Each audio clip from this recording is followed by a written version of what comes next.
परभणी येथे भारतीय संविधानाच्या प्रतीची जी तोडफोड करण्यात आलेली आहे आणि त्या अनुषंगाने तिथे समाज बांधवांनी जे निषेध नोंदवला आहे, परंतु तिथल्या पोलिसांनी विशेषतः आंबेडकरी समाजातल्या मुलांवर खोटे गुन्हे दाखल करून त्यांना प्रचंड अमानुषपणे मारहाण करत आहे। म्हणून आम्ही शासनाला या संदर्भात निवेदन देत आहोत की त्या ठिकाणी जो आंबेडकरी समाजावर अन्याय होत आहे, तरुण मुलांवर मारझोड होत आहे, ती तत्काळ थांबवण्यात यावी आणि कोविड ऑपरेशन नावाचं जे पिल्लू सोडलेलं आहे ते सुद्धा बंद करण्यात यावं। या मागणीसाठी आम्ही जिल्हाधिकारी कार्यालयामध्ये निवेदन देण्यासाठी आलेले आहोत।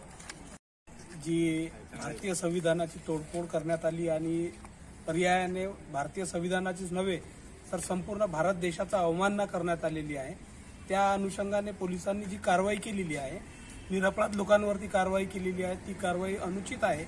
त्या संदर्भामध्ये आम्ही जिल्हाधिकारी साहेबांना एक निवेदन दिलं की झालेली कारवाई जी आहे ती अनुचित आहे आणि जे खरोखर त्याच्यामध्ये दोषी असेल त्यांच्यावर कारवाई करण्यात यावी आणि त्यांच्यावरती कारवाई न करता निरपराध लोकांवरती कारवाई करण्यात येऊ नये, ही सुद्धा आमची दुसरी मागणी आहे। त्याचबरोबर सोमवारी वकील संघाच्या वतीने सुद्धा आम्ही एक निवेदन देणार आहे आणि मानव अधिकार आयोगाकडे हे संपूर्ण प्रकरण आम्ही नेण्याचं ठरवलेलं आहे। त्या संदर्भामध्ये आजचं हे निवेदन आहे। अत्यंत चुकीच्या पद्धतीने वातावरण चिघळत चाललेलं आहे। खऱ्या अर्थाने ज्यांना शिक्षा व्हायला हवी होती त्यांना शिक्षा न करता फक्त आंदोलनकर्त्यांवर जाणीवपूर्वक हेतुपुरस्पर मुलांना त्रास देणे व एक विशिष्ट समाजाला टार्गेट करण्याचा एक प्रयत्न इथे दिसत आहे। ह्याचा आम्ही निषेध करतोय आणि आज नुसतं कुठल्या एका जाती धर्माच्या लोकांना तुम्ही दुखवलेलं नाही आहे, तर हा देशद्रोह आहे। जर आम्ही घटनेची जी प्रतिकृती आपण ठेवतो आणि त्याच्या अमानुषरित्या जर का तुम्ही तोडफोड करत आहेत, म्हणजेच तुम्ही भारतीय घटनेचा अपमान करत आहे आणि हा भारतीय घटनेचा अपमान म्हणजेच आपला देशद्रोह म्हणता येईल आणि या देशद्रोह जो कोणी करेल त्याला निश्चितच मोठी शिक्षा झाली पाहिजे। याकरता आम्ही राज्यपालांना एक निवेदन दिलं आणि कलेक्टर साहेबांच्या माध्यमातून त्यांना निवेदन देऊन निषेधही व्यक्त केला, शिवाय न्यायाची आम्ही अपेक्षा करतो आहे। महाराष्ट्राच्या भाजपा RSS प्रणित मुख्यमंत्र्याने जशी ही गादी घेतली हातात, लगेच 2-3 दिवसात परभणी येथे जातीय दंगल घडवून आणण्याचा एक अयशस्वी प्रयत्न करण्यात आला।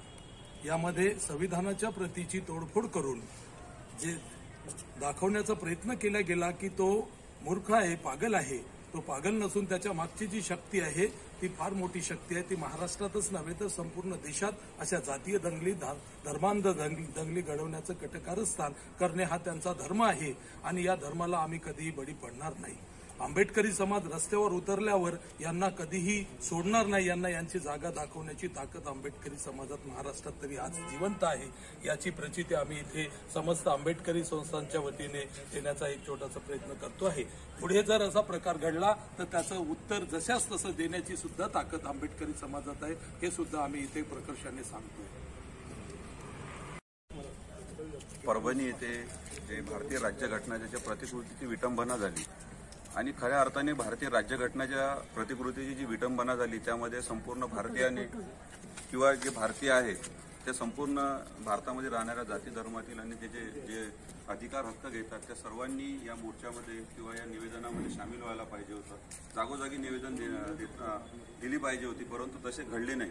परंतु आज आम्ही जे इथं जमलेलो आहोत ते खऱ्या अर्थाने एक भारतीय म्हणून जमलेलो आहोत आणि आमची अशी इच्छा आहे की अशा घटना कुठेही घडू नये। मागे दिल्लीमध्ये सुद्धा अशी घटना झालेली आहे।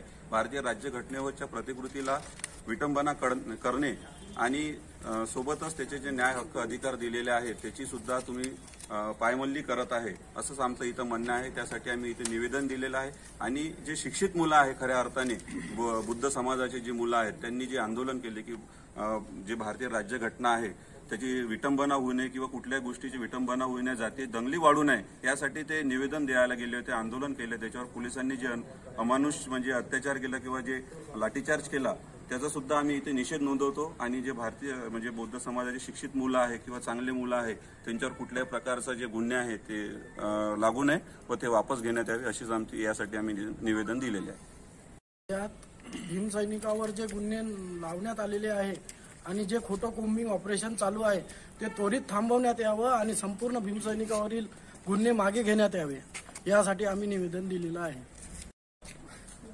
नमस्कार, मी सुनैना यवतकर.